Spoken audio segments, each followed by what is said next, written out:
so-so. No, in the... More about gel coat. When the fourth round would...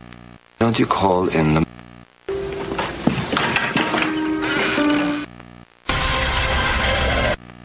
More importantly, he knew what he was talking about.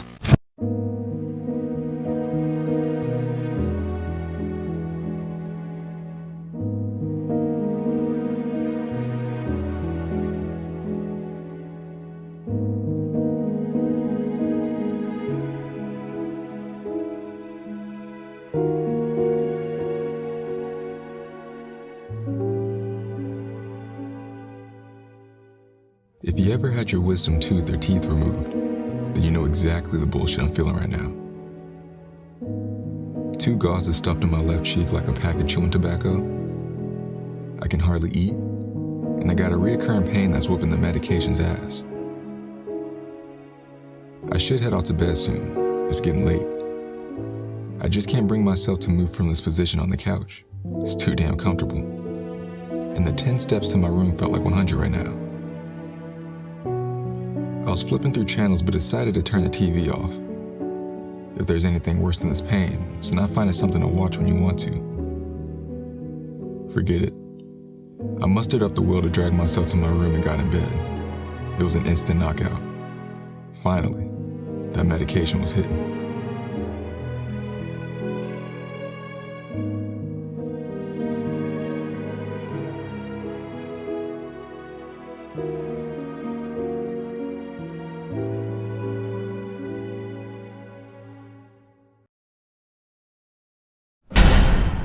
What the fuck was that? I eased out of my bed and grabbed my nail bat underneath. Back in high school, they called me Dash Smash because I'll hit nothing less than a home run. Still got that swing too. So imagine what I could do to someone with this bad boy.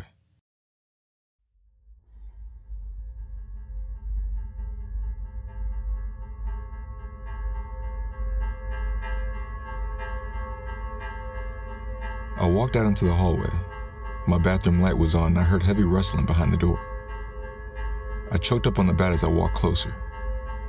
As I was about to push the door open, it opened for me. I stepped back. A man in a suit walked out casually. I can tell he was just as shocked to see me as I was to see him. I smacked him with my bat. He fell to the ground. His body vanished, but his suit and his shoes were still there. This shit gotta be a lucid dream. I went back to my room and shut the door.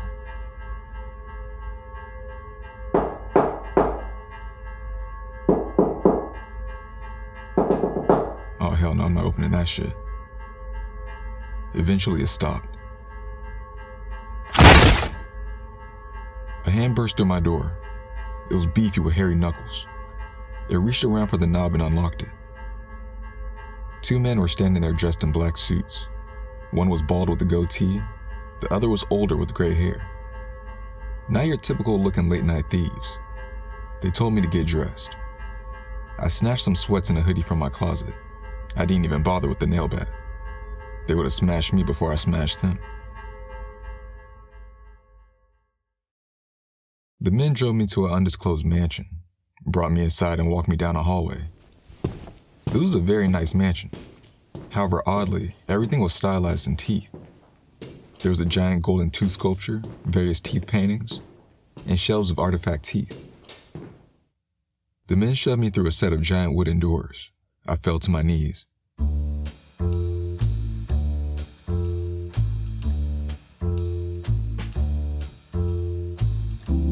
Behind a polished maple desk sat the Tooth Fairy, or at least that was the name on his desk. He was dressed in a pinstripe suit with hair slicked back to his neck. The Tooth Fairy stared at me while he filed his nails. He asked me why I killed Apollo, one of his fairies. I answered self-defense. I thought it was an intruder. That set him off. Why? Why wouldn't you think it was a fairy? I told him I don't believe in the Tooth Fairy. The room grew silent. You know that feeling when you really shouldn't have said something? Mark this as a Class A fucking example. All of a sudden, I felt a sharp pain in the back of my mouth. I clenched my jaw. I thought it was some pain from the wisdom teeth. Seconds later, a tooth fell out with a piece of the roof still attached. I screamed my ass off. The Tooth Fairy leaned forward, and with a drooling grin, he told me, never test my belief in him again. Noted. Since I killed Apollo, the Tooth Fairy was 32 teeth short of the nice badge. He could have sent out another fairy, but since I was the root of the problem, no pun intended, he wanted me to do the job. He gave me a daring task. I had until 9 a.m. to bring back 32 teeth in whatever fashion. Elderly teeth, women's teeth, hell, even baby teeth. I asked him, what if I can't? He responded, then I'll kill you just like you did Apollo.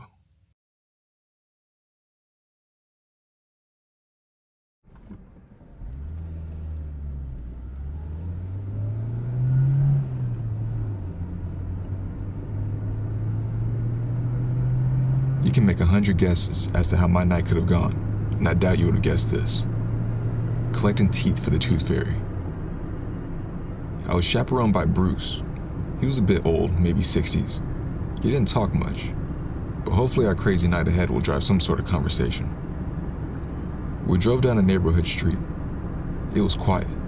Crickets chirping, streetlights radiating beneath the cars. Bruce was behind the wheel of a 72 Buick Skylark. I was in the passenger seat. First thing first, Bruce told me that wasn't the Tooth Fairy. There's no single Tooth Fairy, like one Santa Claus. There's fairies. And like any society, there's the good and the bad. Good fairies take teeth for crucial energy sources in the fairy world, whereas bad fairies do the opposite. And that's what I stumbled on, the opposite. These fairies take teeth and sell them on the black market in the fairy world. Take the teeth and resell them as dentures, crushed up drugs, uppers, downers, lifters, drifters, you name it. So losing 32 teeth in their world is like losing a brick of drugs in mine. Bruce pulled over in front of a house. He explained the 2-story house outside my window belonged to Frank, an old friend of the Tooth Fairy until he was exiled from the business for snitching. Bruce popped open his glove compartment and handed me a pair of pliers. I nervously grabbed them and stuffed them in my hoodie pocket.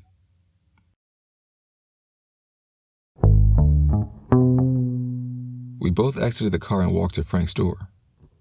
Through the window, I could see Frank's lights were off. Everyone must be asleep. Bruce pulled out a lockpick. He opened the front door and we entered inside. Frank's interior was an average household. Bunch of family photos hanging on the walls, child toys scattered on the ground. I had to make sure I was watching my step. In the distance, a glowing light from the TV was beaming. It might have been the den room. I told Bruce I think someone's up. We reached the den room and peeked inside. In front of a television set was an easy chair. The body inside was motionless. I slowly walked around the chair. It was Frank. He was knocked out cold, cloaked under a blanket. Looks like he was watching some cartoons before he called it a night. I reached into my coat pocket and grabbed the pliers. Bruce slowly tilted Frank's head and opened his mouth. Looking down Frank's open mouth really imprinted the reality of this. I'm about to take this man's teeth, and a whole bunch of people's teeth tonight. I wiped the sweat off my forehead, clenched up on the pliers, and then I jammed them in Frank's mouth. Frank awoke in terror. Bruce jumped behind the easy chair and clutched him down. I lashed onto a tooth and wiggled at it. Frank wailed. However, we managed to keep him semi-quiet. I continued to wiggle at the tooth. Eventually, it came out. I dropped the tooth in my pocket. I went back in for more. Moments later, I heard a deep dog growl behind me. I looked over my shoulder. A grizzly Rottweiler menacing stepped out of the shadows. His dog tag read Pluto. While Frank was double over in pain, Pluto drew closer to me and Bruce. In an instant, Pluto charged at us. We fled out the house, Pluto close behind. Bruce quickly opened his car door and jumped inside. He can move for an old man. When I reached the passenger side, Pluto jumped on the hood. I was frozen. Saliva and kibble was pouring out Pluto's mouth as he dropped into pouncing stance. All I had to defend myself was the pliers, but I knew that didn't stand a chance against this beast. Bruce pressed the gas and then slammed on the brakes. Pluto went soaring through the air like an acrobat. I jumped in the car and we drove off. Bruce and I escaped the neighborhood and landed in the streets. By this time, the streets were moderately empty with closed shops surrounding it. Homeless people dragged on the sidewalk, finding their next pit stop. We just drove, regrouping from the events that just occurred. Time continued to count down and I needed more teeth. Bruce turned down a low-lit street. There weren't any cars or people in sight, a very secluded area. I propped forward, squinted through the windshield. Looks like some people in the distance. We rolled upon a group of prostitutes. Bruce pulled over the car. The prostitutes flooded over to my window, staring happily inside. I shoved the pliers deep in my hoodie pocket to make sure it wasn't visible.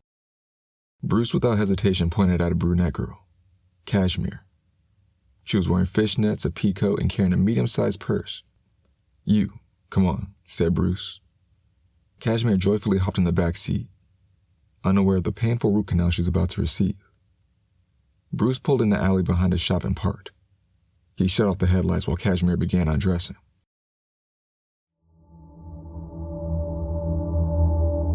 Cashmere lied down in the back seat. Bruce gestured to me to grab the pliers.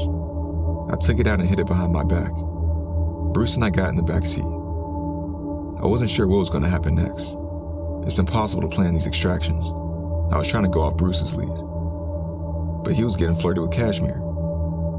I was beginning to think this wasn't an extraction at all. It might actually have just been a prostitute pickup. Doesn't he know I'm on a deadline? Finally, Bruce flashed me a signal to go. I pulled out the pliers and pounced on Cashmere. Bruce held her down. I attempted to jam the pliers in Cashmere's mouth, but Bruce was struggling to hold her. Cashmere managed to break free and reached her purse. She pulled out a revolver and pulled the trigger, blowing a hole in the roof. Bruce and I backed off with our hands up. Cashmere sat up, fury all over her face, her gun aimed right at us. "Drop me off," said Cashmere. Bruce and I got back in the front seat. Mission failed. We pulled over by the prostitutes again. They all looked over. Cashmere hopped out and leaned down my window. "Be careful who you fuck with," she said, and proceeded to walk back to the group. Bruce drove off. We cruised down the road looking for anyone in sight. I spotted a homeless man wrapped in blankets stroll down an alleyway. Bruce cut his lights and followed the man. I'm surprised he didn't turn around despite Bruce's loud engine. I hopped out the car and snuck up on him. He walked with his hunchback and limp. I don't know why, but this made me feel more sad than the rest. Nonetheless, I tackled him and began snatching out teeth. The homeless man was too weak to fight back. Just laid there and accepted his fate. I stood up moments later. Only 10 more. A 78 Seville pulled up behind Bruce. The headlights were off. It was Cashmere and who I assumed to be her pimp. Cashmere and her pimp got out of the car and approached Bruce's window. A loud gunshot sent Bruce's fedora flying to the back seat. Blood splattered on the windshield and windows. I couldn't believe my eyes. How the fuck did they find us? The pimp fired at me, but I quickly dodged and hid behind a dumpster. I peeked out the side of the dumpster. I saw the pimp and Cashmere walk back to Bruce's car. The pimp looked inside and shot another bullet in Bruce's mutilated head. Afterwards, they left. I sprinted to Bruce's door. He was leaning to the side with half his head gone. The car had blood everywhere. I didn't want to leave Bruce or a means of transportation, but I had to. I couldn't be caught in the streets with his car, so I ditched them both. I got out of the alley. Just my luck, a police car was sitting at a red light. I tried to look natural. Perhaps they'll think I'm homeless, wandering the streets, just like the guy I ripped teeth out of moments ago. I guess not. The cops rolled up next to me, asked me what I was doing out so late. I told them I was homeless. They didn't buy it. And I don't blame them. I had on a hoodie that still smelled like dryer sheets and clean sneakers that just released. The cops were suspicious, but they didn't have anything on me. They told me a call was put in about a man going around snatching out teeth. I reassured them it wasn't me. But of course, the ID was still requested. I reached in my back pocket and grabbed my wallet. The officer took my ID. I know it's just racial profiling at this point. Because what biometric scan are you really doing by just looking at it? I firmly believe he just stared at the photo and counted 3 Mississippis. The officer handed me back my ID. When I stuffed my wallet in my hoodie pocket, a tooth flew out. One of the homeless man's teeth, to be exact. Seconds ago, I was feeling relieved. Now I'm back in panic mode because I didn't return the wallet in my back pocket. The officer shined his flashlight on the tooth. Empty your pockets. I pulled out a handful of bloody teeth. Before I could say I can explain, I was already headed to the station. At the station, I was marched to a holding cell by a jailer. I entered the cold space and got locked in. The jailer strolled to his nearby desk and took a seat, cracked open a magazine and began reading. I took a seat on the bench. I guess this is it for me. By the time that clock hits 9:01 a.m., I'll be dead in this cell. Didn't think I was going to go out like this. I started to think about something. I'm supposed to be at work tonight. I'm still a janitor over at Hines & Miller. I wonder how that'll go. They'll probably call, which will go to voicemail. Eventually do a welfare check. Hear I'm arrested. And then get the chilling news that I won't be returning back to work. It makes me laugh a bit, though. That I'll put more effort into snatching out people's teeth than excelling my career. Perhaps it's because my life is on the line, but regardless, if there's anything that this night has proved to me, it's that I still have the drive. The ability to get shit done. Be proactive. I thought I lost it for a while, and that's why I settled. But it's still there. It's just unfortunate there's no use for it now, being a damn jailbird. Man, if I had one more chance outside these bars, one more chance to do life right. Morning hit. My body felt like shit waking up on that cold bench. The jailer was still sitting there reading his magazine. Any person that could sit that long and read a magazine should be in this cell with me. I heard footsteps approaching. I saw the belly first and then the slick hair. It was the Tooth Fairy and a couple of his associates. One of the associates ran over to the jailer and began choking him out. Afterwards, opened the desk drawer and grabbed the stolen teeth. The Tooth Fairy told the other associate to open the cell. The Tooth Fairy walked in. I sank on that bench. He handed me back my set of pliers. I suggest you get moving, he said. And that's exactly what I did. I sprinted out into the streets of Rottenland, searching for the last batch of teeth I need. Just 10. It's 8:45 too, so there's no room for mistakes. I was looking around. So many people. So many witnesses. Shit is way harder in the daytime. How am I going to get 10 teeth in 15 minutes? Then it hit me. I know exactly where. I bursted inside my dentist's office, ski mask on, a finger gun in my pocket. I walked past Steph. She was a receptionist. Very nice woman, courteous with validation, flexible with scheduling. It's unfortunate she has to see me in this condition. I entered Dr. Ferdinand's office. He was working on a patient. Luckily, the patient was under anesthesia, or this would have been awkward. I demanded 10 teeth from Dr. Ferdinand. He looked at me confused. Like, what thief steals teeth? He said he didn't have any. I don't know why, but I slapped the patient and demanded the teeth. In retrospect, the slap should have been for Dr. Ferdinand, but I already committed. I choked up on my pocket finger gun, slowly raising it to his head. The doctor finally caved. He went into a back room and came back out with a little bag of teeth. I knew he had some. I took the teeth from Dr. Ferdinand and left. On my way out, I could see Steph on the phone, probably with the cops. I just need to make it home. I ran inside my apartment and shut the door. Lock, peephole. I didn't see anyone on the other side. Good. I shoved everything off my coffee table and poured the teeth on top. I started counting them. 1, 2, 3, 4, 5, 6, 7, 8, 9. Where's 10? I dug in my pockets, dug in my hoodie. Please, God, I looked around the table. Maybe it rolled off. Nothing. It finally hit me that the tooth might have fell out of my pocket while I was running. And it's not like I can go back out there and get it. It's like finding a needle in the haystack. I looked at the clock. 8:58 a.m. I got 2 minutes. Perhaps the neighbor... FBI, open up! Shit, think dash, think, I looked out my window. No way I'm jumping through floors. I looked at the clock. 8:59 a.m. I grabbed the blood-stained pliers from my pocket. I knew what I had to do, and I didn't want to do it. I locked the pliers on my tooth, shaking as I was getting a grip. I snatched the tooth out. All I heard was the door burst open before I passed out from shock.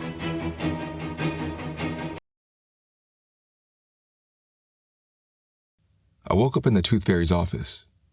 He sat there, counting the teeth. 1, 2, 3, 4, 5, 6, 7, 8, 9, 10. Good work, Dash. I felt my mouth.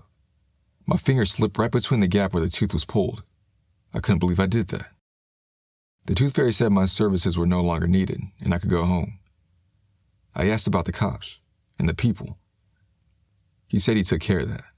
Just a little fairy dust to erase the memory. 2 men in suits approached me. In fact, it was the same 2 men that brought my ass here the first time. Instead of throwing me to my knees, they actually helped me up this time. I assumed they were going to drop me off back home. As we were walking out, the Tooth Fairy stopped me. Before I forget, drink this. It was a little potion-type bottle. He said, given my courage to rip out my own tooth, this formula will help regrow it, and the other one he snatched out. I may have to baby teeth it for a while, but they'll grow. I thanked the Tooth Fairy, and we left.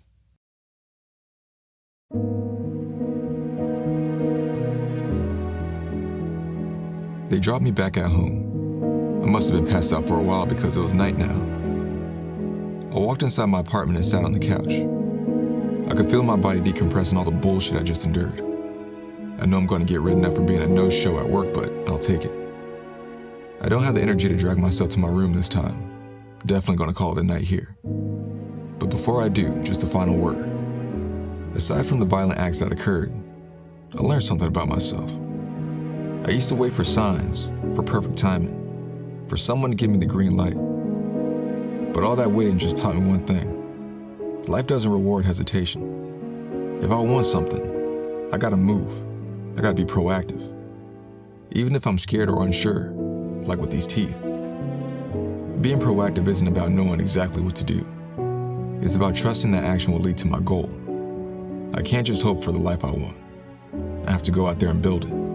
One bold move at a time. Starting with this goddamn job.